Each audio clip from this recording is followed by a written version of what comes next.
இந்த my V3 ads issue பற்றி எல்லாரும் கேள்விப்பட்டிருப்பீங்க. நிறைய பேர் வந்து இதில் பணம் சம்பாதிக்கிறேன்னு சொல்லி சொன்னாங்க. நிறைய பேர் வந்து இது ஏமாத்து வேலைன்னு சொல்கிறாங்க. நான் அதை பற்றி பர்சனலாக யூஸ் பண்ணி பார்த்ததில்ல.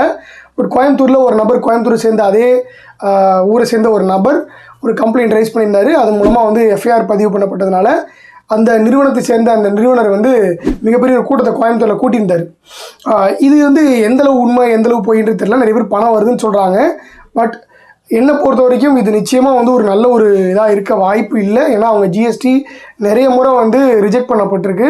அவங்க டேக்ஸ் ஒழுங்காக கட்டல, GST ஒழுங்காக பதிவு பண்ணி அவங்க முறையான முறையில் செலுத்தலை.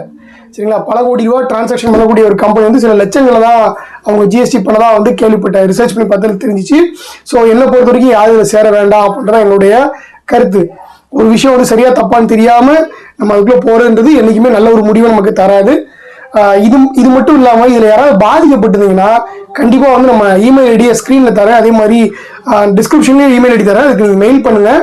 நான் உங்களை கால் பண்ணி உங்கள்கிட்ட கான்டெக்ட் பண்ணி பேசுவோம்.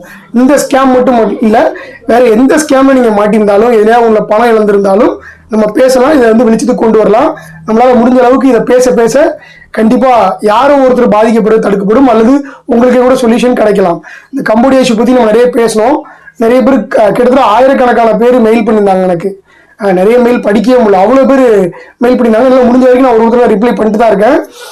அந்த மாதிரி நம்மளால் முடிஞ்ச அளவுக்கு யாரோ ஒருத்தருக்கு இது பிரயோஜனமாக இருக்கும். அதுக்காக சொல்கிறேன், தயவு செஞ்சு உங்களுடைய நீங்கள் ஏதாவது இது மாதிரி ஸ்கேமில் எந்த ஸ்கேமில் பாதிக்கப்பட்டிருந்தாலும் சரி, இதுக்கு மாதிரி இந்த நிறைய நிறுவனங்கள் ஆம் TLCன்னு சொல்லிட்டு எக்கச்சக்கமான நிறுவனங்கள் இருந்திருக்கு.